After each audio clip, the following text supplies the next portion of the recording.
रामचंद्र शुक्ल की जो किताब है हिंदी साहित्य का इतिहास, तो अभी तक हमने नहीं पढ़ा था। अभी तक हमने ग्रियर्सन और मिश्र बंधुओं तक ही पढ़ा था।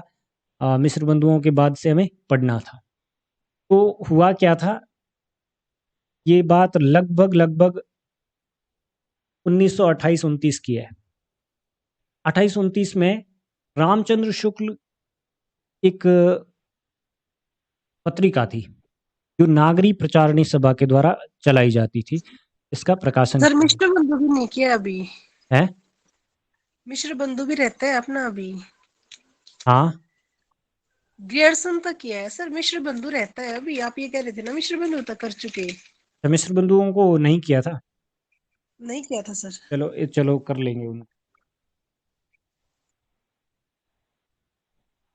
1928-29 के पास क्या होता है, नागरी प्रचारणी सभा के द्वारा एक प्रयास किया जाता है। एक जो चीजें चल रही थी उस समय, तमाम समय में ज्यादातर बात की जा रही थी साहित्य की विकास की क्या रफ्तार रही है, ने कैसे विकास किया है। इस पे अभी तक इतना ज्यादा हिंदुस्तान में लिखा नहीं गया था। तो नागरी प्रचारणी सभा ने ग्रियर्सन और मिश्र बंधुओं, शिव सिंह सरोज के जो प्रयास जो भी रहे, उन प्रयासों को आगे बढ़ाने के लिए हिंदी शब्द सागर, ये एक पत्रिका चलाते थे वो रेगुलर। लेकिन इस समय के दौरान उन्होंने क्या किया, आचार्य शुक्ल के पास से एक स्तंभ रेगुलर लिखाने की कोशिश की। हिंदी शब्द सागर की भूमिका के रूप में आचार्य शुक्ल क्या करते थे, एक स्तंभ लिखा करते थे। और उस स्तंभ का नाम क्या था, हिंदी हिंदी साहित्य का विकास व इतिहास। इसमें साहित्य, हिंदी साहित्य जो है किस तरीके से आगे बढ़ा है, किस तरीके से फलीभूत हुआ है, और आज की परिस्थितियों में जो कुछ भी लिखा जा रहा है वहां तक इनको पहुंचना था। ऐसा नहीं था कि इनको कोई एक दृष्टि दी गई, इनको कोई एक विजन दिया गया, नहीं ऐसी कोई। इनको सिर्फ और सिर्फ एक विषय दिया गया था और उस विषय पर इनको लिखना था।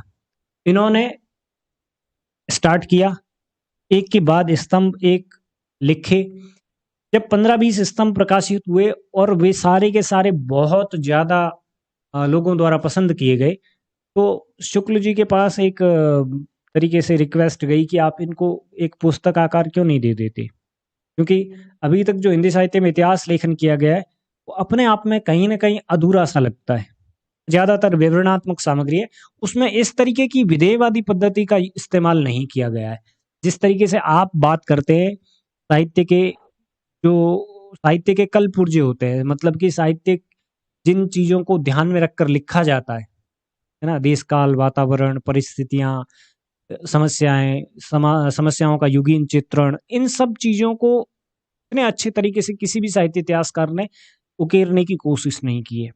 या सब में भी हो सकता है कि उनकी दृष्टि उतनी पैनी नहीं है कि वो उस चीज को अच्छे तरीके से समझ भी सके हो, शायद इसीलिए वो विवरण में फंस कर रह गए और विवरण से ज्यादा कुछ नहीं कर पाए।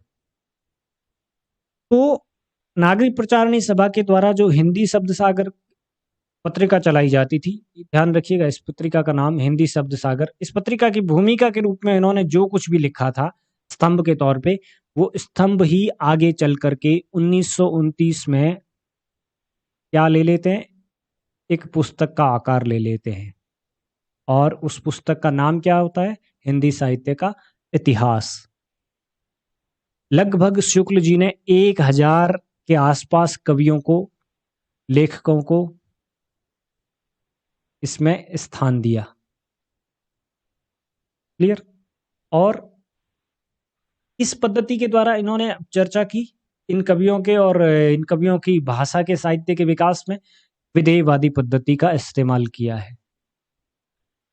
विधेयवादी पद्धति क्या होती है, मैंने अभी अभी बताया था कि साहित्य के जो मुख्यांश होते हैं ना, साहित्य किन किन चीजों को ध्यान में रखकर लिखा जाता है, समाज की संवेदनाएं, समाज का विकास का क्या स्ट्रक्चर है, उसका वो उसके क्या पैमाने हैं, इन सब बातों को ध्यान में रखकर एक व्यक्ति जो है मनुष्य की जो संवेदनाएं होती है, क्योंकि मनुष्य समाज का निर्माण करता है, जैसा इंसान सोचेगा वैसा ही समाज बनेगा।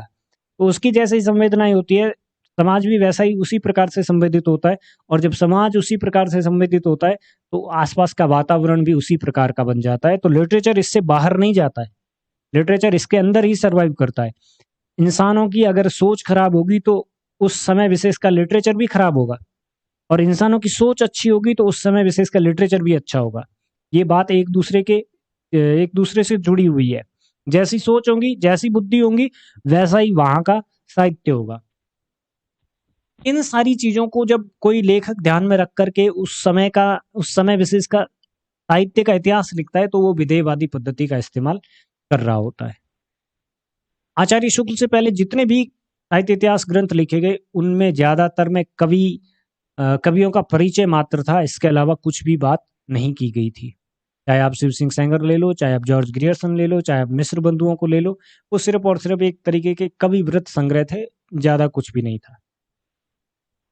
शुक्ल ने समाज को समाज और साहित्य के बीच जो संबंध होता है, उसको समझ करके प्रत्येक कवि के रचना कर्म पर टिप्पणी की है कि एक कवि के भीतर संवेदनाएं, एक रचनाकार के भीतर संवेदनाएं कहाँ से पनपती है, और वो जब किसी पात्र की सृजना करता है, वो जब किसी पात्र को या जब किसी कहानी को बनाता है या जब किसी काव्य को रचता है, तो उसके भीतर वो काव्य की समस्याएं होती है, चाहे काव्य का विषय के संबंधित कोई भी निराकरण होता है, वो कहाँ से जन्म लेता है, समाज से ही तो जन्म लेता है।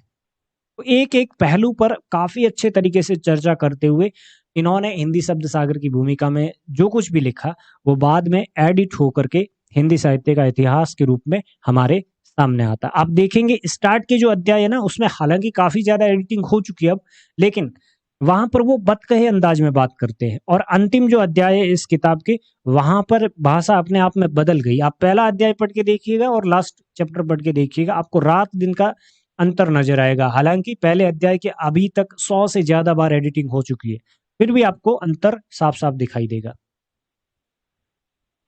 शुक्ल क्या मानते थे कि साहित्य क्या होता है? समाज की चित्तवृत्तियां जो भी होती है ना, समाज के लोग जिस तरीके से सोचते हैं, जिस तरीके से बिहेव करते हैं, जैसा उनका व्यवहार होता है एक दूसरे के साथ, जैसी उनकी मर्यादाएं होती है, जैसे उनके संस्कार होते हैं, वही चीजें साहित्य में उतरती है। अगर पिता और पुत्र के जिस तरीके के संवाद है वास्तव में समाज में, जिस तरीके के एक दूसरे के साथ रिलेशन है, ठीक वैसी ही कहानियों में भी पिता पुत्र के बीच रिलेशन होंगे। समाज का एक तरीके से आईना ही होता है साहित्य। तो इसलिए तत्कालीन समाज को समझने के लिए शुक्ल कहते हैं कि आपको उस समय का साहित्य पढ़ लीजिए, आपको साक्षात दर्शन समाज के हो जाएंगे। आपको ऐसा लगेगा जैसे मैं उस पर्टिकुलर टाइम की कोई लाइव टीवी देख रहा हूँ, कोई लाइव टेलीकास्ट देख रहा हूँ।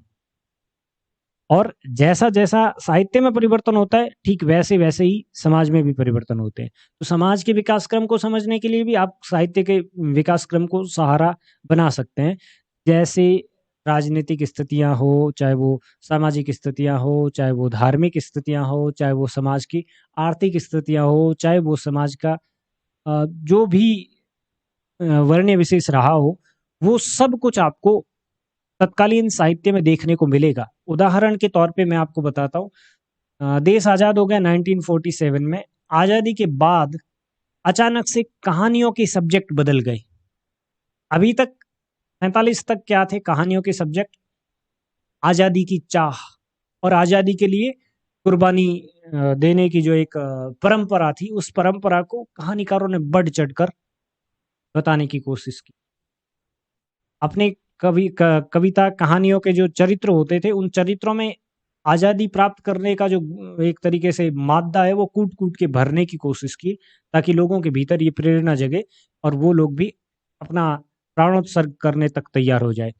47 के तुरंत बाद आप देखेंगे 55 के आसपास की जो कहानियां हैं, उन कहानियों के तेवर बिल्कुल बदल गए, मिजाज बिल्कुल बदल गए। पांडे बिचन शर्मा उग्र, जो अपनी शैली के लिए एक तरीके से विशेष रूप से जाने जाते थे, अब उनकी कहानियां देख लीजिए। 47 के तुरंत बाद उन 50 में, और 50 में जो कहानियां छपती है उनकी, उन कहानियों के विषय, उन कहानियों के पात्रों की बात करने का अंदाज, उन कहानियों के पात्रों की मनोदशाएं बिल्कुल बदल जाती है। रीजन क्या होता है? जिस आज़ादी को लोग ये मान के चल रहे थे कि ये अगर प्राप्त हो गई तो बस जीवन धन्य है, इसके बाद तो कुछ करने की जरूरत ही नहीं पड़ेगी, वही लोग जब आज़ादी मिलने के बाद उनका मोह भंग हो गया, पहले चुनाव हुए, चुनावों के बाद सरकारें बनी, और सरकारें बनने के बाद भी सरकार कुछ भी नहीं कर पा रही थी, देश में भूखमरी थी, बेरोजगारी थी, गरीबी थी, शिक्षा का स्तर बहुत डाउन चला गया। अचानक से जो सरकारी स्कूल चल रहे थे, वो सरकारी स्कूल अचानक से बंद हो गए। लोगों को जो जो फैसिलिटीज मिल रही थी, बहुत ज़्यादा काम करने के बाद जो थोड़ी बहुत सुविधाएं मिल रही थी, वो सुविधाएं अचानक से ठप हो जाती है। सरकार अच्छे तरीके से मैनेज नहीं कर पाती है। सब कुछ आगे आज़ादी के बाद के 5-6 सालों में सब कुछ एकदम ऐसे लगने लगा जैसे खत्म हो गया है सब कुछ, धरती खत्म होने वाली है। तो लोगों की जो आज़ादी के प्रति सोच थी ना कि आज़ादी मिलेगी तो बहुत कमाल की चीज़ हो जाएगी, है ना? जैसे अभी रिसेंटली इन दिनों जब मोदी जी प्रधानमंत्री बन रहे थे, इलेक्शन होने हो रहे थे, उस समय देश में माहौल कैसा था, और उसके 5 साल बाद का माहौल, रात दिन का अंतर आ गया।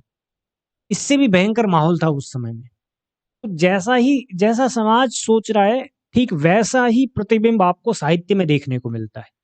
ऐसा नहीं कि ये कहानियां कोई 50 साल बाद लिखी गई है, 2000 में आकर के जो है साहित्य की कहानियों के विषय 50 के आसपास, 1950 के आसपास की कहानियों के विषयों से मैच कर रहे नहीं।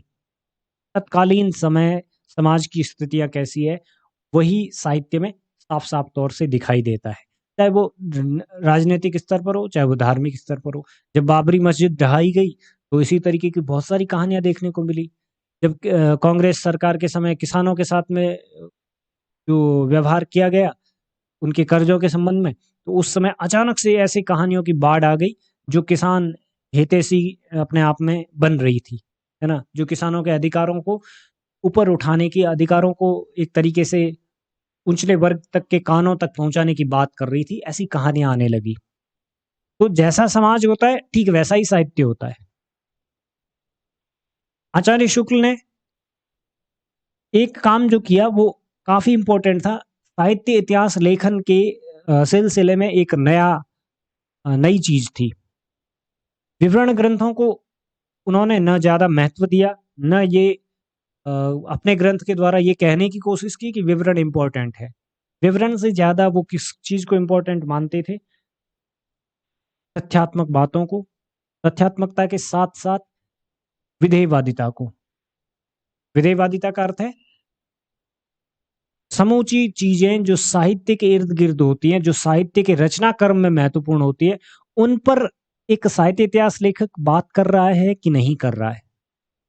कहीं वो सिर्फ और सिर्फ कल्पनीय विवरण दे करके और जो सुनी सुनाई बातें उनको लिख करके और अपना काम पूरा तो नहीं कर रहा है।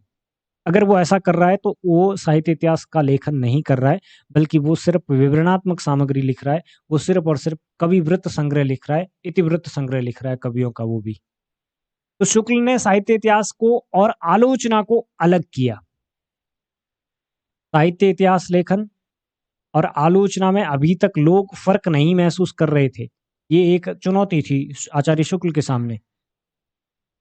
क्यों नहीं कर रहे थे, इसके पीछे रीजन बताता हूं।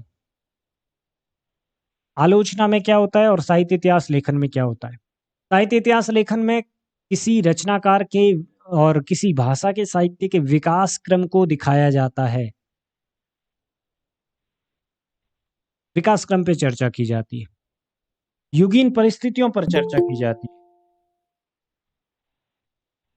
उस समय की क्या परिस्थितियां हैं, उन परिस्थितियों पर चर्चा की जाती है। और आलोचना में क्या किया जाता है?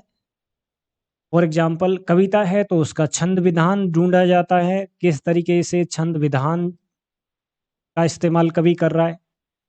अगर कथा साहित्य है वो, तो कथा के सूत्र ढूंढे जाते हैं, कथा किस तरीके से कही जा रही है उसका रूप विधान ढूंढा जाता है, उस पे बात की जाती है। इस तरीके से आलोचना उस पर्टिकुलर रचना के अंदर की बातों पर चर्चा करती है। और साहित्य इतिहास लेखन उस विशेष रचना की आसपास जो परिस्थितियां हैं, बाहर का जो एनवायरनमेंट है, उनके संदर्भ में चर्चा करती है। आप समझ रहे हैं? आप एक जार के अंदर आपने कोई चीज भर रखी है, मान लीजिए अचार भर रखा है, ठीक है। अगर मैं अचार के और उस जार की अंदरूनी चीजों के बारे में बात करूं, तो वो क्या है? वो आलोचना है। और अचार को इस डिब्बे में पैक करने की प्रोसेस,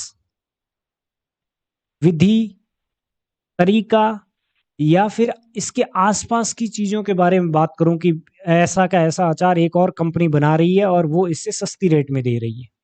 अगर मैं सिर्फ अचार के बारे में बात कर रहा हूं, इसके अंदर जो भरा हुआ है, तो इसका मतलब क्या है? मैं उस पर आलोचनात्मक टिप्पणी कर रहा हूं।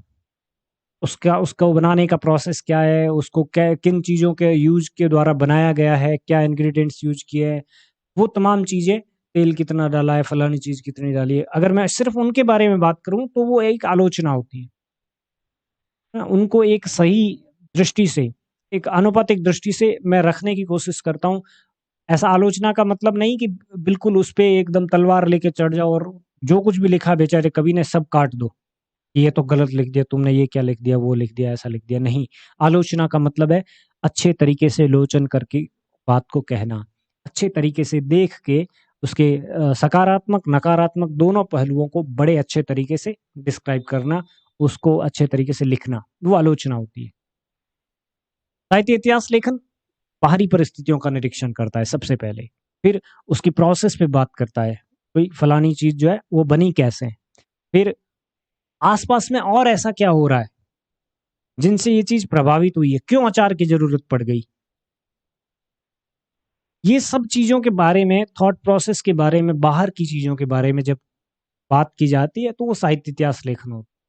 स्पेशली साहित्य के संदर्भ में ये चीज समझने की बहुत ज्यादा जरूरत होती है। कुछ लोग साहित्य इतिहास लेखन को और आलोचना को एक ही मान लेते हैं, जबकि इन दोनों चीजों में रात दिन का अंतर होता है। क्लियर?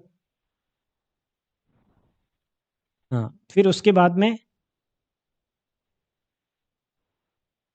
1929 में जो आचार्य शुक्ल की किताब है वो स्वतंत्र रूप से एक पुस्तक के आकार में छपकर आती है। मैंने कहा, जब बहुत सारे लोगों के द्वारा रिक्वेस्ट की गई कि आपने जो कुछ भी लिखा है शब्द सागर की भूमिका में, वो अपने आप में बहुत ही अच्छा है, अपने आप में सर्वश्रेष्ठ है, आप इसको एक पुस्तक का आकार क्यों नहीं दे देते?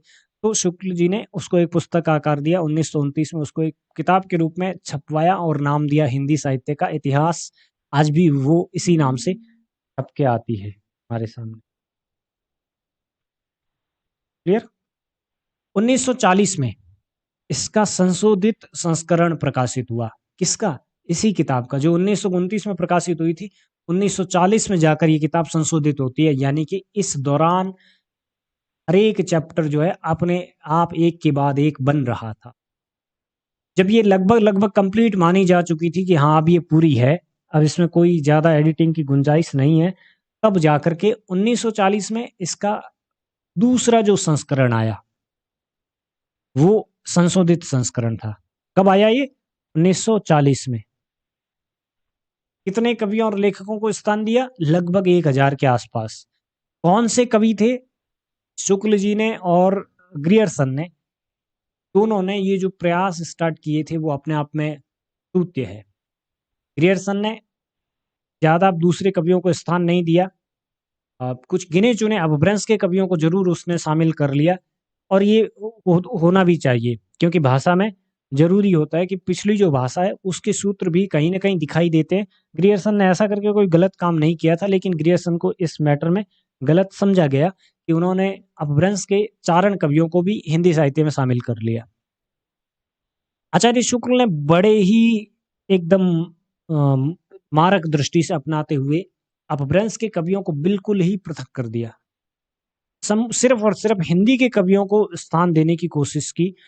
आदिकालीन जो काव्य है उसमें भी 12-13 किताबें अलग से छांट ली और कहा इसके अलावा मैं किसी को भी आदिकालीन साहित्य, आदिकालीन जो परंपरा बन रही थी साहित्य लेखन की, उसमें मैं स्थान नहीं दे सकता हूँ। क्यों? क्योंकि वो अपभ्रंश का साहित्य बन जाता है, और जब अपभ्रंश का साहित्य बन जाता है तो उसको मैं अपभ्रंश साहित्य के इतिहास में लिखूंगा, हिंदी साहित्य इतिहास में क्यों जगह दूंगा। ये एक पैनी दृष्टि जो है आचार्य शुक्ल और हजारी प्रसाद द्विवेदी और जॉर्ज ग्रियर्सन के अलावा कोई नहीं अपना सका था अभी तक। हालांकि बाद के जितने भी साहित्य इतिहास लेखक है उन्होंने आचार्य शुक्ल और ग्रियर्सन और इन राम कुमार वर्मा और द्विवेदी को ही कॉपी किया है, ज्यादातर कोई नई चीज देने की कोशिश नहीं की है। 85 के बाद कुछ ऐड करने की जरूर कोशिश की है बच्चन सिंह और रामस्वरूप चतुर्वेदी ने। हालांकि रामस्वरूप चतुर्वेदी के साहित्य इतिहास लेखन का आधार कुछ और ही था, इस वजह से वो अपने आप में एक अलग ग्रंथ होता है। लगभग 1050 से संवत 1050 से 1984 तक का जो समय है, 900 वर्षों का समय, उसके 1000 हिंदी कवियों और लेखकों को शुक्ल जी ने स्पष्ट रूप से विभाजित किया है। कितने भागों में? 4 खंडों में, 4 अलग अलग पार्ट्स में डिवाइड किया है।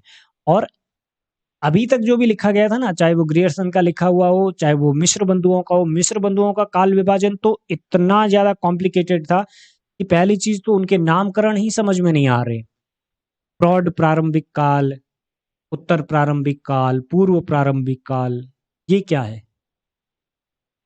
क्या एक समय में क्या प्रौढ़ और क्या नया? समय समय होता है, उसको आप पुराना नया ये कह सकते हो, लेकिन प्रौढ़ वयस्क ये क्या है? कनिष्ठ वरिष्ठ ये क्या हो सकता है समय? तो जो मिश्र बंधुओं का काल विभाजन था वो बड़ा अटपटा था, बड़ा पेचीदा था, स्वीकार नहीं किया गया, उसको नेग्लेक्ट कर दिया सब लोगों ने। लेकिन शुक्ल जी ने बहुत बारीकी से पूरे के पूरे जो 900 से 1000 साल का जो समय था उसको 4 स्पष्ट खंडों में बांट दिया। हालांकि मुख्यतः 3 ही खंड है, दूसरे खंड के 2 भाग कर दिए गए। कौन कैसे कैसे कौन कौन से भाग किए उसको भी हम आगे डिस्कस करने वाले हैं। एक सुस्पष्ट दृष्टिकोण था शुक्ल के इतिहास में। पहली बार अभी जो बात की मैंने कि साहित्य इतिहास को आलोचना से अलग किया, आलोचना में और साहित्य इतिहास लेखन में जो सबसे बड़ा फर्क था उसको समझाने की कोशिश की और उसको इंगित किया कि आलोचना अलग होती है मेरे भाई और साहित्य इतिहास लेखन अलग होता है। आप दोनों को एक मत कर लेना। मैं आलोचनात्मक तेवर में बात कह रहा हूं तो इसका मतलब वो साहित्य इतिहास लेखन नहीं है। साहित्य इतिहास लेखन का मर्म अलग होता है, आलोचना का मर्म अलग होता है। क्या डिफरेंस होता है वो थोड़ी देर पहले आपको बताया था। और साहित्य इतिहास लेखन में वैज्ञानिक दृष्टिकोण को अपनाया, विकासवादी दृष्टिकोण को अपनाया और ये दोनों ही दृष्टिकोण मिलकर के एक पद्धति बनाते हैं साहित्य इतिहास लेखन की। और वो पद्धति क्या कहलाती है? विधेयवादी पद्धति। क्वेश्चन बनता है बहुत बार डीएसएसबी के एग्जाम में कि शुक्ल का साहित्य इतिहास लेखन की पद्धति कौन सी है? आचार्य शुक्ल ने साहित्य इतिहास लेखन के लिए किस पद्धति का इस्तेमाल किया? बहुत सिंपल सा आंसर होता है विधेयवादी पद्धति। कई लोग उसको गलत कर जाते हैं क्योंकि ऑप्शन बड़े लॉलीपॉप होते हैं डीएसएसबी में। विधेयवादी पद्धति ध्यान में रखिएगा, आचार्य शुक्ल ने इस पद्धति का इस्तेमाल किया है। क्या होता है इस पद्धति में? वैज्ञानिक तरीके से। वैज्ञानिक तरीके का मतलब क्या होता है? Facts up to date. ऐसा नहीं कि सुनी सुनाई बातों पे विश्वास कर ले, नहीं, वैज्ञानिक बातों में नहीं किया जाता है सुनी सुनाई बातों पे विश्वास। विकासवादी दृष्टिकोण था उसका साहित्य इतिहास लेखन के लिए। एक सुस्पष्ट एक स्ट्रक्चर था आचार्य शुक्ल के पास कि किस तरीके से जो है मनुष्य की संवेदनाएं और साहित्य की संवेदनाएं आगे बढ़ती है। और जब दोनों एक साथ बढ़ती है तो ठीक वैसा ही सृजन होता है तत्कालीन समाज का, तत्कालीन समय। इसलिए वो क्या मानते हैं? साहित्य को समाज का एक प्रतिबिंब मानते हैं कि जो चीज समाज में हो रही है वो साहित्य में साफ साफ दिखाई देती है। जैसे आकाश में तारे हैं, चांद हैं और नीचे आपने जल कुंड में देख रहे हैं आकाश को, तो ठीक वो ही दिखाई देगा जो वास्तव में है। ऐसा नहीं कि आकाश में इंद्रधनुष दिखाई देगा, आप अगर उसको पानी में देखते हैं तो नहीं दिखाई देगा। जो कुछ दिख रहा है वही उसमें दिखाई देगा। जो समाज में हो रहा है वही साहित्य में दिखाई देगा क्योंकि वो प्रतिबिंब होता है समाज का। साहित्य इतिहास के प्रति निश्चित और सुस्पष्ट दृष्टिकोण का परिचय देते हुए तत्कालीन परिस्थितियों के संदर्भ में विकास क्रम की व्याख्या की और लगभग 900 वर्षों के साहित्य इतिहास को 4 भागों में विभाजित कर दोहरा नामकरण दिया। दोहरा नामकरण भी तब दिया जब उनके ऊपर संशय उठाया गया, जब उन पर क्रॉस क्वेश्चन किए गए अपने समय के लोगों के द्वारा। स्पेशली हजारी प्रसाद द्विवेदी ने उनको टारगेट किया। हुआ क्या? साहित्य इतिहास लेखन किया, जो ये हिंदी साहित्य इतिहास ग्रंथ आया आचार्य शुक्ल का। उसके बाद सब लोगों ने बड़े चैन की सांस ले ली कि अब तो शुक्ल जी ने जो लिख दिया है वो बस लोहे की लकीर है, इस पे कोई क्वेश्चन नहीं कर सकता, कोई डाउट क्रिएट ही नहीं कर सकता है। क्योंकि इतनी हो सकता है कि इतनी जो है एक स्पष्ट दृष्टिकोण हर एक व्यक्ति के पास नहीं होता है, और जिनके पास था वो भी पल्ला झाड़ के बैठ गए कि चलो कौन मेहनत करेगा, क्योंकि बहुत मेहनत का काम होता है साहित्य इतिहास लेखन करना। एक फैक्ट, एक छोटी सी लाइन को लिखने से पहले बहुत ज्यादा भटकना पड़ता है, बहुत ज्यादा पढ़ना पड़ता है, तो कौन इतनी मेहनत करेगा, चलो छोड़ो, जो भी लिखा है शुक्ल जी ने एक्सेप्ट कर लेंगे। ऐसा करके लोगों ने कुछ भी इस पे क्वेश्चन मार्क नहीं लगाया। हजारी बाबा शुक्ल से 2 कदम आगे, उन्होंने पहले ही पहल जो नामकरण दिया उस नामकरण पर ही क्वेश्चन मार्क डाल दिया कि आप इसको आदिकाल कहते हैं। आदिकाल का अर्थ क्या है? आदिकाल का मतलब तो मैं संस्कृत का साहित्य समझ लूंगा, जब आदि मानव का साहित्य था वो साहित्य समझ लूंगा। आदिकाल मतलब क्या, आप इसको स्पष्ट कीजिए। तब शुक्ल जी ने कहा आदिकाल ठीक है, एक नाम है, अल्टरनेट के तौर पे मैं आदिकाल उसको कह रहा हूँ जिसमें ज्यादातर वीर रसात्मक साहित्य लिखा गया। जब हिंदी जो है अपभ्रंश से अलग होकर के, या कह सकते हैं अपभ्रंश का जो रूप हिंदी बन के आ रहा था क्षेत्रीय भाषाओं के सहयोग से, उस रूप में जो कुछ भी साहित्य इस समय से इस समय तक लिखा गया, पर्टिकुलर टाइम दे दिया उसमें, वो आदिकालीन साहित्य है। मैं आदि मानव की परंपरा का साहित्य की बात नहीं कर रहा हूँ, या मैं आदि मानव के समय के साहित्य की, या पुरा पाषाण काल या प्रागैतिहासिक काल के साहित्य की बात नहीं कर रहा हूँ। उनको समझाना पड़ गया फिर से, और इस समझाइश के दौरान उनको दोहरा नामकरण देना पड़ गया। पहले 3 काल लिखे उन्होंने, आदिकाल, मध्यकाल और आधुनिक काल। बहुत छोटा वर्गीकरण कर दिया। लेकिन उसके बाद में मध्यकाल में 2 काल वैसे भी ग्रियर्सन कर चुके थे। ग्रियर्सन ने बांट दिया साहित्य को, एक तुलसीदास का साहित्य और दूसरा तुलसीदास से इतर साहित्य। एक वो साहित्य जो कृष्ण भक्ति का साहित्य, एक वो साहित्य जो राम भक्ति का साहित्य। तो जब ग्रियर्सन ये विभाजन कर चुके थे तो इसके सूत्र इस्तेमाल किए आचार्य शुक्ल ने, और उन्होंने मध्यकालीन साहित्य को 2 रूपों में बांट दिया, एक भक्ति काल और दूसरा रीतिकाल। और रीतिकाल के भी सूत्र जो है वो कहाँ से उठाते हैं? ग्रियर्सन से ही उठाते हैं, वो दरबारी साहित्य और गैर दरबारी साहित्य। क्लियर? और मध्यकाल को एक पूर्व मध्यकाल नाम दे दिया, एक उत्तर मध्यकाल नाम दे दिया। लेकिन इससे भी नामकरण स्पष्ट नहीं हो रहा था। आदिकाल पर हजारी बाबा ने क्वेश्चन मार्क डाल दिया, पूर्व मध्यकाल पे क्वेश्चन मार्क डाल दिया, उत्तर मध्यकाल पे क्वेश्चन मार्क डाल दिया। तो इनको स्पष्ट करना पड़ा, पूर्व मध्यकाल मतलब वो साहित्य जो भक्तिकालीन साहित्य है, जिसको ग्रियर्सन स्वर्ण युग की संज्ञा देते हैं, उस समय के साहित्य को मैं पूर्व मध्यकालीन साहित्य में या भक्तिकालीन साहित्य में रखता हूँ। उत्तर मध्यकाल मतलब भक्तिकाल के बाद का जो समय, 1700 से 1900 विक्रम संवत का जो समय, इस दौरान जो दरबारी साहित्य लिखा गया और दरबारी प्रश्रय के द्वारा जो साहित्य निर्मित हुआ, उसको मैं यहाँ पर स्थान देता हूँ, और उसको रीतिकाल के नाम से हम लोग बुला सकते हैं। ये दोहरा नामकरण 900 से 1000 सालों का जो एक साहित्य इतिहास का एक विकसित रूप था, एक विराट रूप था 1000 सालों का, उसको 4 छोटे छोटे संक्षिप्त विभाजनों के द्वारा स्पष्ट करने की शुक्ल ने